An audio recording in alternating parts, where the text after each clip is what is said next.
Joy.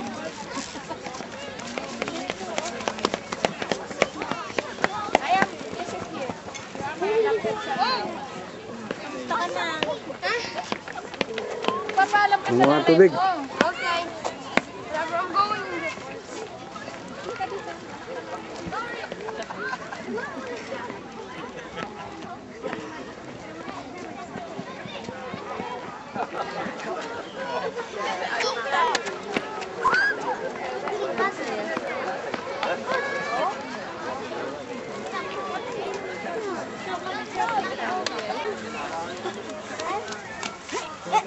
Thank you.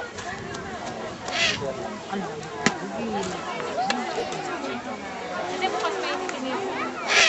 Ayun na, naku, lumipad. Tekla. Tangay na po. Papunta dito. Paano ko hindi lulipad? Right, hello, welcome to Robin Hill, and welcome to our first of 2 flying demonstrations of the day. Before we actually kick off, before we actually start this guy flying properly, I will go through a couple of simple rules with you that I will actually do while the birds are flying. It's for your safety and also for the birds' safety. The first one is, if you keep the noise down, no screaming, no shouting. It's all young birds to this demonstration, so I don't want them to get a fright when they're out flying. The other rule is the birds will be coming rather close to you, in other words, right over the top of your heads, and if you get up and walk about, they may fly into you. So while the birds are flying, if you stay in your seats, no walking about, no running about, fingers crossed, everybody will be nice and safe. No guarantee, but fingers crossed, everybody will be nice and safe. Also, this bird here is a lovely bird. He tends to be the public's favourite bird because he's an owl. He will be coming over your heads. Please watch out for him. If he does come over you, you may have to duck. He's not that clever. He's still learning how to do this. So I say if he does come close to you, you may have to duck over, or duck down when he comes over your head. So let's get back up here. Come on in. So here we go. So this is the first one. We've only actually just started flying again in demonstrations. I've been loving this year because we've had no owls flying at all. I'm not a big fan of owls. The only reason we have the owls is for you guys. So this is why we've got this guy. He's an owl, so apparently everybody thinks he's cute and cuddly. So that's one reason we're having him. He's big, so that's even better for me because I'm not a big fan of owls. Small owls are quite hard to fly, so I like the big one. Also, he was free. Didn't cost me anything whatsoever, so he's an absolutely brilliant little guy. His name's Spike, and Spike is now 2.5 years old, and he's known as Britain's largest species of owl, and he's known as a European eagle owl, and he is a lovely, lovely bird. But there is quite a lot of myths about owls out there, and it's a shame. But one of the big myths is that owls are very smart, they're very clever. I'm going to tell. Hold on, that's alright. I might cut in and out when I walk about. I left the thing out in the rain the other day, so it's got a little bit damp, so I do apologise. But I say a lot. Sorry, come in here. Here we go. I say a lot of people like to think owls are very smart, very wise, very clever. They're not. They're actually the dumbest things to fly. They're not clever. They're not smart. They're not wise. I'd put him down that he's thick, he's stupid, and he's dumb. To give you an idea how thick this guy is, when we were doing an outside demonstration 2 years ago, we were surrounded by a 4-foot wall. All birds flew over the wall to get in, flew over the wall to get out. Spike here tried to fly through the wall to get in, and he also tried to fly through the wall to get it back out again. So I say he's not that clever. But out in the wild, in my opinion, owls are probably the most successful bird of prey of all times. Because everything an owl he's born with. It's all instinctual right now. So in other words, flying like this over your head isn't up there, isn't in his head. He wasn't born to do this. This is why I'm not a big fan of owls in captivity.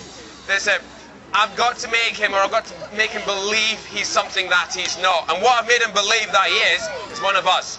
He was hand-reared, he was brought up by me, he spent the first 3 months of his life in the duck right down, there we go. So I say he spent the first 3 months of his life in my house. He watched TV, he played with the cats, he played with the dog.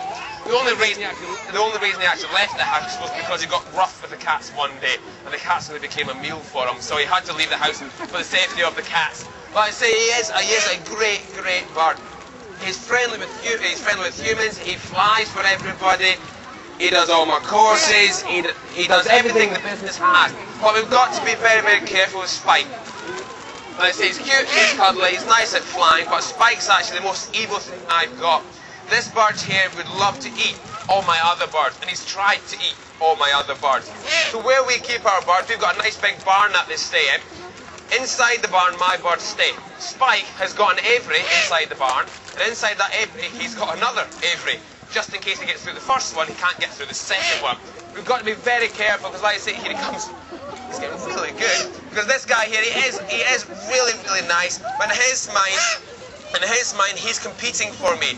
He's competing against all the other birds of prey for my attention, for my affection. He doesn't need to. All my other birds have learned that, but I say, Spike, he's still trying to work this bit out. But as long as you work him like that, as long as you know he's like that, I say everything goes well. And you get a bird like this. And I will tell you now, this is the best bit of flying he's done. Normally it comes out and does nothing. Normally it comes out and looks pretty. But I say today, he's actually doing a lot of flying. This is something different for a Spike. Because the best thing an owl does is look pretty. He's designed to conserve energy. All birds of prey are designed to conserve energy. All birds of prey are designed to be lazy. Right down to how they fly, right down to how they work. And this guy here does it the best. He normally sits about and does nothing, but for some reason today he's doing really, really well. So let's get you guys involved here. He's like nice and still.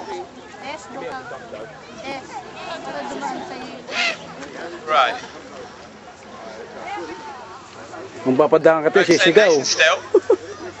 Here he comes. Play. Over you. Come on in. So he's lost me. Here he comes.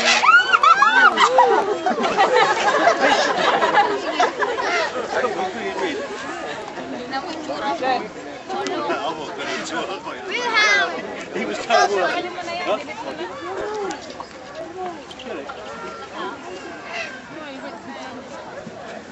Right, what I'm actually trying to do right now, well, first of all, I'm trying to get everybody involved in the demonstration. The other thing I'm trying to do right now is trying to show you how owls fly out in the wild.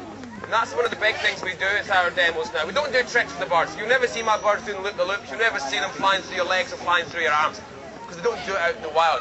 We only ask our birds to do one thing that we wouldn't do out in the wild, and that is fly here, fly for you guys.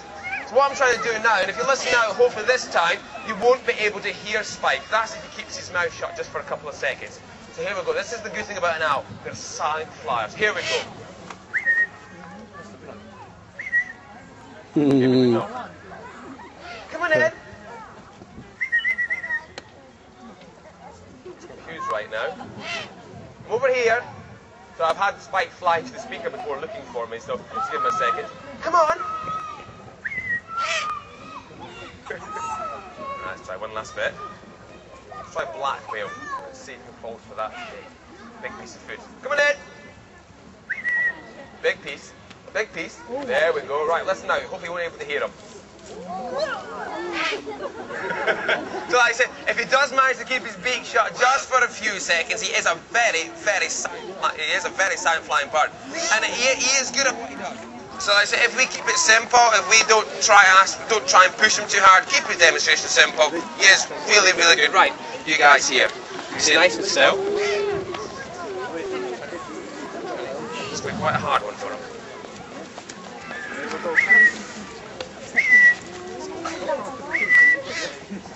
I'm up here now. Come on in. Here he comes. Right, one last time. We're going to put him right at the back here, and this is going to be really, really, really difficult for him.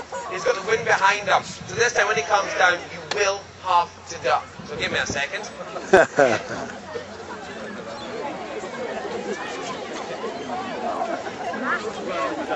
It's lovely.